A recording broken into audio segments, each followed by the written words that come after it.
നമസ്തേ. ബുദ്ധപൂർണിമ മെഡിറ്റേഷന്റെ ഒരു ബെനിഫിറ്റ് ആയിട്ട് പറയുന്നത് നമുക്ക് വേഗത്തിൽ നമ്മുടെ ആഗ്രഹങ്ങളൊക്കെ സഫലീകരിക്കാനാവുന്നതാണ്. വേൾഡ് പ്രാണിക് ഹീലിംഗ് ഫൗണ്ടേഷന്റെ സൈറ്റില് benefits of Vesak meditation, Buddha Purnima മെഡിറ്റേഷന്റെ ബെനിഫിറ്റ്സിനെ കുറിച്ച് പറയുന്ന ഭാഗത്ത് മൂന്നാമതായിട്ട് പറയുന്നതാണ് faster manifestation of wishes. In order to manifest a wish or materialize a plan, we need to stuff it with enough energy.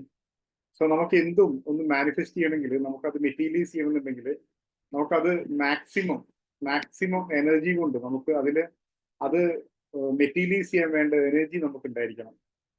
Wish or plan is in fact a thought created by us that has the ability to materialize if it is strong enough. ഈ നമ്മുടെ wish, നമ്മുടെ plan എന്നൊക്കെ പറയുന്നത് നമ്മൾ create ചെയ്തിട്ടുള്ള ഒരു തോട്ടാണ്. So അതിന് സാക്ഷാത്കരിക്കപ്പെടാനുള്ള കഴിവുണ്ട്. ആ കഴിവ് എവിടുന്നാ കിട്ടുന്നത്? അത് അത്രയും സ്ട്രോങ് ആയിട്ടുള്ള എനർജി ആ തോട്ടിനുണ്ടെങ്കിൽ, ആ പ്ലാനിനുണ്ടെങ്കിൽ അത് ഡെഫിനറ്റ്ലി അത് മെറ്റീരിയലൈസ് ചെയ്യും. In order to increase its potency, we need to provide the thought form with enough energy. So ആ ഒരു പൊട്ടൻസി വർദ്ധിപ്പിക്കാൻ വേണ്ടി നമുക്ക് ആ തോട്ട് ഫോമിന് നല്ല എനർജി കൊടുക്കാൻ വേണ്ടി സാധിക്കണം. മെറ്റീരിയലൈസേഷൻ റിക്വയർസ് എനർജി, മാസ്റ്റർ ചുവാക്കോഫ്സി. സോ ഗ്രാൻഡ് മാസ്റ്റർ ഒരു വാക്യാണ്, മെറ്റീരിയലൈസേഷന് എനർജി ആവശ്യമാണ്. സോ എനർജി വേണം കാര്യങ്ങൾ മെറ്റീരിയലൈസ് ചെയ്യാനായിട്ട്. After the Wesak meditation, by blessing our wishes and plans as a group, they will turn into a huge powerful thought that has greater power to influence the physical world. അപ്പൊ നമ്മളുടെ ഒരു plan the result is normally faster manifestation of wishes and plans. So നോക്കാം, ഇപ്പൊ നമ്മളിവിടെ discuss ചെയ്തു, നമ്മുടെ ഒരു plan എന്ന് പറയുന്നത് ഒരു തോട്ട് ഫോം ആണ്. നമ്മുടെ ഒരു പ്ലാൻ എന്ന് പറയുന്നത് ഒരു തോട്ട് ഫോം ആണ്. നമ്മുടെ ഒരു വിഷ്, നമ്മുടെ ഒരു ആഗ്രഹം പറയുന്നത് നമ്മുടെ ഒരു തോട്ട് ഫോം ആണ്. So what you think you become, നിങ്ങൾ എന്ത് ചിന്തിക്കുന്നോ നിങ്ങൾ അതായി തീരും. അല്ലെങ്കിൽ നിങ്ങളുടെ ചിന്തകൾക്ക് അതിനെ മെറ്റീരിയലൈസ് ചെയ്യാനുള്ള കഴിവുണ്ട്. ആവർത്തിച്ച് നിങ്ങൾ ചിന്തിക്കുകയാണെങ്കിൽ, ദ മെന്റൽ ബോഡി പറയുന്ന ബുക്കിൽ പറയും, നിങ്ങൾ ആവർത്തിച്ച് ചിന്തിക്കുന്നത് വഴി ആ തോട്ട് ഫോം സ്ട്രോങ് ആയിട്ട് അത് സാച്ചുറേറ്റഡ് ആവും. സോ സാച്ചുറേറ്റഡ് ആയി കഴിഞ്ഞാൽ ആ സ്റ്റേജ് പറയുന്നത് മെറ്റീരിയലൈസേഷൻ ആണ്. സോ ആ ഒരു തോട്ട് ഫോം സാച്ചുറേറ്റഡ് ആവുക പറയുന്ന ഒന്ന് റിപ്പീറ്റഡ് ആയിട്ടുള്ള തോട്ട്സ്, അതേ തോട്ട്സ് ആയിരിക്കണം, റിപ്പീറ്റഡ് ആയിട്ടുള്ള തോട്ട്സ് ആയിരിക്കും. അതേപോലെ തന്നെ അത് ഇനഫ് എനർജി അതിനുണ്ടായിരിക്കണം. അത് സാച്ചുറേറ്റ് ആവാൻ പറ്റുന്ന അത്രയും ഇനഫ് എനർജി അതിനുണ്ടെങ്കിൽ അടുത്ത സ്റ്റേജ് പറയുന്നത് മെറ്റീരിയലൈസേഷൻ ആണ്. സോ ഡെഫിനറ്റ്ലി അത് മെറ്റീരിയലൈസ് ചെയ്യും. അപ്പൊ ഇവിടെ നമുക്ക് 100 ആഗ്രഹങ്ങൾ ഉണ്ടാവും, പല ആഗ്രഹങ്ങളും ഉണ്ടാവും. പക്ഷെ പലപ്പോഴും അത് മെറ്റീരിയലൈസ് ചെയ്യാനുള്ള എനർജി നമുക്ക് ഉണ്ടാവില്ല. കാരണം നമ്മളുടെ എനർജി നമ്മൾ കുറേ കാര്യങ്ങൾക്ക് പ്രയോറിറ്റൈസ് ചെയ്ത് അതിനൊക്കെ ഉപയോഗിക്കും. ചിലത് നമ്മൾ ബോധപൂർവം അല്ലാതെ പല കാര്യങ്ങളിലേക്കൊക്കെ അത് മാറിപ്പോവും. ഇങ്ങനെയൊക്കെ സംഭവിക്കും.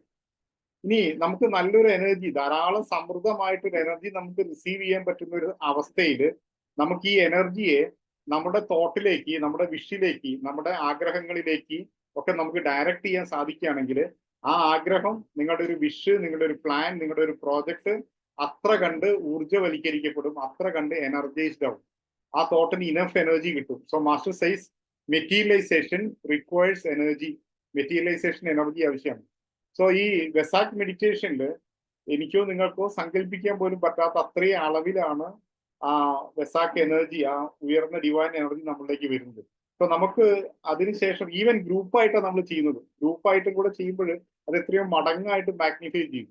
സോ സിംപ്ലി നമുക്ക് ആ എനർജിയെ നമ്മുടെ വിഷിലേക്കൊക്കെ നമുക്ക് ഡയറക്റ്റ് ചെയ്യാനായിട്ട് സാധിക്കുകയാണെങ്കിൽ നമുക്ക് ഉറപ്പിക്കാൻ സാധിക്കും അത് എത്രയും വേഗത്തിൽ, വളരെ ഫാസ്റ്റ് ആയിട്ട്, പെർമനന്റ് ആയിട്ട്, പ്രോപ്പർ ആയിട്ട് അത് മെറ്റീരിയലൈസ് ചെയ്യുന്നു എന്നുള്ളത്. സോ അതിനുവേണ്ടി നിങ്ങൾ ചെയ്യേണ്ട കാര്യം, നിങ്ങൾ ഈ ബുദ്ധപൂർണിമ മെഡിറ്റേഷനിൽ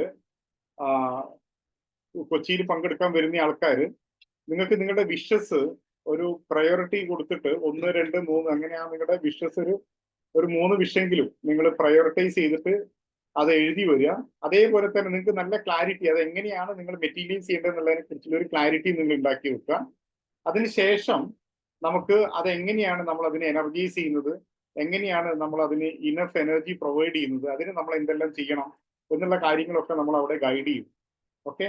ഇനി ഈവൻ നിങ്ങൾ എഴുതി വന്നില്ലെങ്കിൽ പോലും നിങ്ങൾക്ക് നല്ല ധാരണ ഉണ്ടാവുക എന്താണ് നമുക്ക് ഈ ഈ ഈ മെഡിറ്റേഷനിലൂടെ വരുന്ന എനർജി ഉപയോഗിച്ച് നമ്മൾ നമ്മുടെ ജീവിതത്തിലെ ഏത് ആഗ്രഹമാണ് സഫലീകരിക്കാൻ വേണ്ടി ആഗ്രഹിക്കുന്നത് എന്നുള്ളതിനെ കുറിച്ച്, അല്ലെങ്കിൽ എന്താണ് നമ്മൾ സഫലീകരിക്കണമെന്ന് വിചാരിക്കുന്നത് എന്നുള്ളതിനെ കുറിച്ച് ഒരു ധാരണ ഉണ്ടാവുക.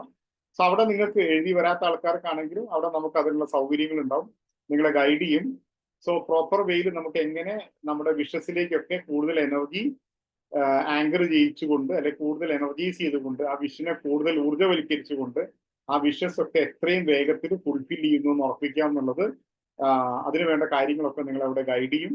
സോ എല്ലാവരും കൃത്യസമയത്ത് തന്നെ എല്ലാവരും എത്തിച്ചേരുക. ആരെങ്കിലും ജോയിൻ ചെയ്യാൻ വിട്ടുപോയവരുണ്ടെങ്കിൽ ഇമ്മീഡിയറ്റ് ആയിട്ട് നിങ്ങൾ ഈ നമ്പറിൽ കോൺടാക്ട് ചെയ്യാം. അല്ലെങ്കിൽ ഇതിന്റെ കൂടെ കൊടുക്കുന്ന ലിങ്കിൽ നിങ്ങൾ ആ ഗ്രൂപ്പിൽ ജോയിൻ ചെയ്തതിന് ശേഷം നിങ്ങളുടെ ഡീറ്റെയിൽസ് എല്ലാം നിങ്ങൾ ഗൂഗിൾ ഫോമിൽ എൻ്റർ ചെയ്തുകൊണ്ട് നിങ്ങളുടെ രജിസ്ട്രേഷൻ, നിങ്ങളുടെ സീറ്റ് നമ്പർ നിങ്ങൾ ഉറപ്പിക്കാം. നിങ്ങൾക്ക് അതേപോലെ നിങ്ങളുടെ കൂടെ ഫാമിലി മെമ്പേഴ്സിനെയും കൂടി മെഡിറ്റേഷനിൽ ഉൾപ്പെടുത്താൻ ആഗ്രഹിക്കുന്ന ആൾക്കാർ, അവർക്കും കൂടെ വേണ്ടിയുള്ള രജിസ്ട്രേഷൻ ചെയ്യുക. സോ ദാറ്റ് നിങ്ങൾക്ക് നിങ്ങളുടെ പ്രിയപ്പെട്ടവർക്ക് ഒന്നിച്ചിരുന്ന് മെഡിറ്റേറ്റ് ചെയ്യാനുള്ള സൗകര്യം ഉണ്ടാവും.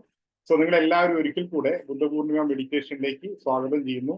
Thank you. നമസ്തേ.